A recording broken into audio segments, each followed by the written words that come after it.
Hi guys, this is question number 1 in collision 2 homework. And here's the setup. You have 0.5 kilogram object, and there's another round object at the edge of the table, and this small object is moving at 26 meters per second, and the height of the table is 1.2 meters. And this is the graph of force and time relationship when this guy hits to the ball. Alright, so in the first part they're asking for total impulse of the ball. So since this is the interaction in between ball and the small block, then if you check your notes, you will see the area of force time graph is going to give you impulse. So impulse can be shown by J or I, doesn't matter. So it's the area of FT graph. So if you think about it, you will just calculate the area of this. And if you think about it, you can divide this into 3 meaningful pieces. So 2 triangles, and then you have 1 rectangle in the center. So you should also be careful with this power. So it's not just 2, it's actually 2000. And this is not 4 seconds, it's 4 times 10 to the power negative 3 seconds. But since we have power of 3 and negative 3, once we multiply those two, they're going to cancel out, so they're not going to make any difference in our calculation, so we will just numerically find the value of this area. So area of this triangle, remember area of a triangle, base height divided by 2, so base is 4, height is 2, so 4 times 2 divided by 2, so this guy is going to give you region area 4. And here 4 to 6, this is distance 2, and then height is 2, so it's going to also have an area of 4. Similar thing, 6 to 10 is 4, height is 2, 2 times 4, 8 divided by 2, another 4. So once you add all of those, this is going to give you impulse experienced by the ball as 4 plus 4 plus 4, which is 12 Newton seconds.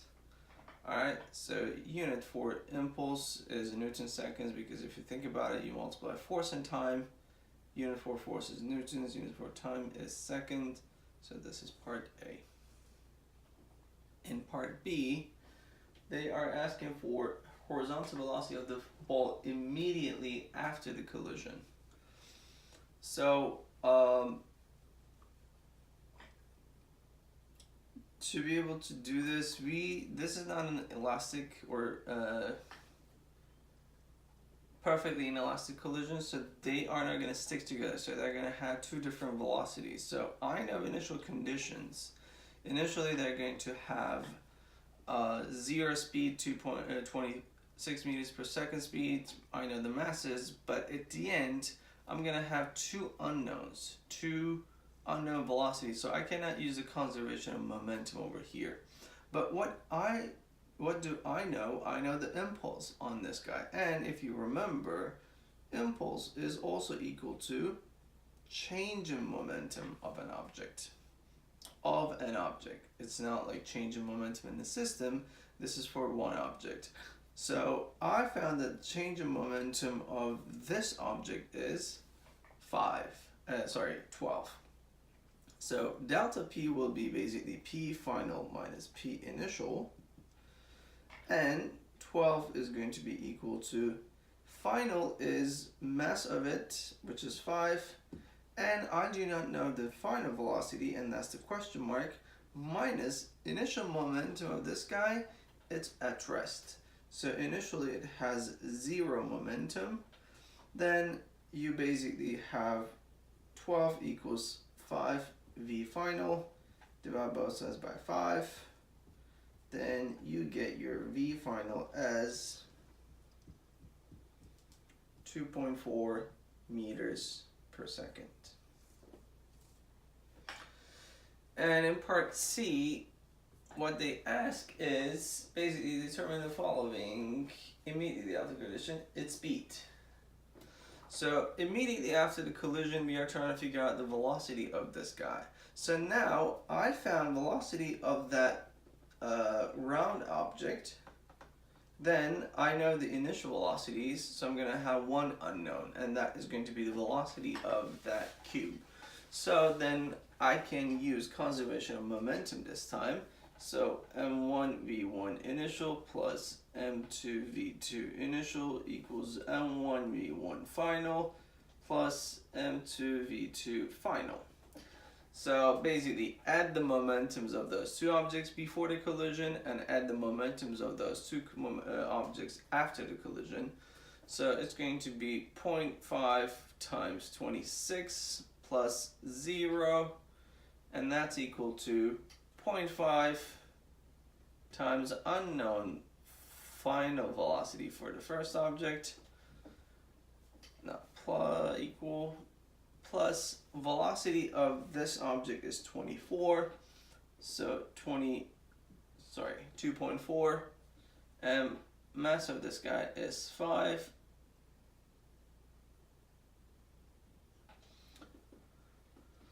So once we do the calculation, 0.5 times 26 is basically half of it, so it's 13, and that's equal to 0.5 times v final plus 5 times 2.4 is going to give you 12. Then you subtract 12 from both sides, then you're going to have 1 over here and 0.5 v final here. Then if you divide both sides by 0.5, you will find your v final as 2 meters per second. So as you can see, this guy, after they collide, since it's not a special type of collision like elastic or perfectly inelastic, you are not going to have any idea about the velocity of the objects. So what you can do is you need to, like if both of them are unknown, you cannot use conservation of momentum directly. So, but since they give us the impulse graph, then we were able to find the velocity of one of the object initially, then we use that to find the other velocity of the object. And as you can see, they are different, and there is no really relationship in between them. All right, and they are also asking, this is for CI and for CII. So sign of that velocity is important, and if it's positive, it means it's going to the right. If it's negative, it's going left. So since it's positive, it's moving to the right. Because by convention, we choose right direction as a positive direction. So since my v final is a positive number, then it's going to the right. And in part D, they are asking for determine the kinetic energy dissipated in the collision. So we are not going to have any conservation or anything over here. What do they say? They're going to collide, and since this is not an elastic collision, energy is going to get lost. So you are trying to figure out how much energy is actually got lost. So to be able to do this, you basically figure out initial kinetic energy, and then you figure out the final kinetic energy of the system. Then you look at the difference. So whatever the difference is, that means this is the energy lost. So again, you're going to find kinetic energies individually before they collide and after they collide.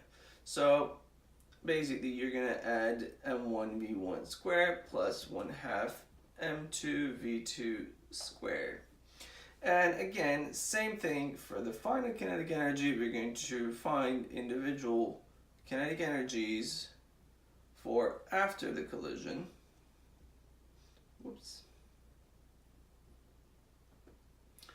And this is final velocity 1/2 m2 v2 final squared. So over here, we just need to do the math. Just plug in the numbers. 1/2, 0.5.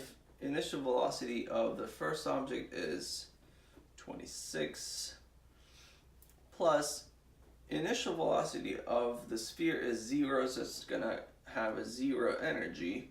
So once you do the math over here, you will see that it is 13 divided by 2, so that's 6.5 joules of energy. Alright, so this is for the first part. And if you would like to do the same thing for the second part, that's going to require more math because you don't have 0 now. So 1/2 0.5, this is the mass. So velocity of this object after the collision is, as you can see, 2. Plus, now this guy's going to have some more energy. 1/2 times mass of this guy is 5 times velocity of this guy, and yep, I did something wrong. I did not take the square of this guy. Alright, I need to fix that. So this is also going to have a square. So 5 times velocity, I'll recalculate this. Velocity of this guy after the collision is 2.4 squared. Alright, let's do the calculation over here. So this is going to be 169 joules of energy. So now once you do the math over here, actually it's going to be 15.4. So that means you lost the difference of that energy. So to be able to find that, you just go with delta K. So K final minus K initial, and that is 15.4 minus 169, and that is going to give you 154 joules of energy. So that's negative, but that negative means it's lost. So in the last part, they are asking for the distance in between the two objects after they land. So to be able to figure this out, so what's happening? This is part E. So first ball is going to have some speed as like 2.4. So this guy was going with 2.4 meters per second. And then we will also have this block, and then this is going to go with some speed as well. But this guy was going with 2 meters per second. Alright, so that was going with 2.4 meters per second, and this is going with 2 meters per second. So basically they're asking for that distance. So to be able to figure that out, what we need to do is we just need to find individual displacements after they collide, and then get the difference in between those lengths. So to be able to do this, first we're going to you need to go ahead and see what we do in a projectile motion. So remember that once we have a horizontal projectile motion like this, we know that this is the initial speed and this is the velocity on the x-axis, and it's going to be the same at all times. But to be able to figure out the distance that they went in that horizontal, you're going to need time to figure out, because distance is basically velocity times time. I know the velocity, but I don't know the time. So there's no way for me to find the displacement without the time. So that means I am going to need the time. But what will be the time? So again, if you check your notes, you will see that if you know the height for a horizontal projectile motion, then your time equation is basically 1/2 g t squared is being equal to height. So if you have this equation, we know the height, it's 1.2, and this is 10 and t squared. So if you do the math, 2 times 1.2 is 2.4 equals 10 times t squared. And if you divide both sides by 10, you get 0.224 equals t squared. And if you take the square root of both sides, then you find your t as 0.49 seconds. So now you found that time. So now once you know the time, you are able to figure out the distances that they are going to go, because you know the velocities of those guys on the horizontal, and velocity times time is going to give you the displacement that they are going to have on the horizontal.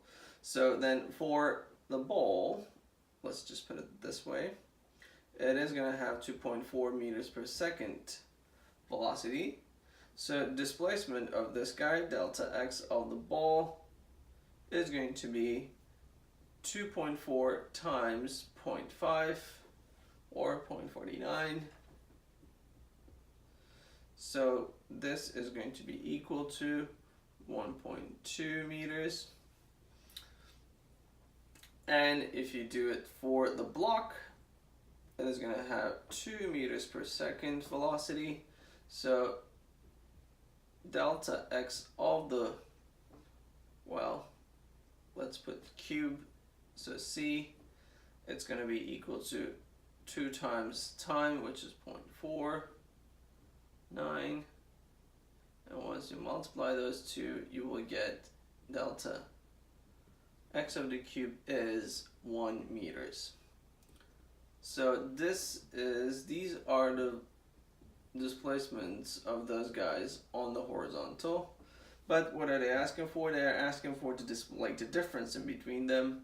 So you will just get, let's say this is d as delta x b minus delta x c, and that is going to give you 0.2 meters as a result. And this is your solution for the question.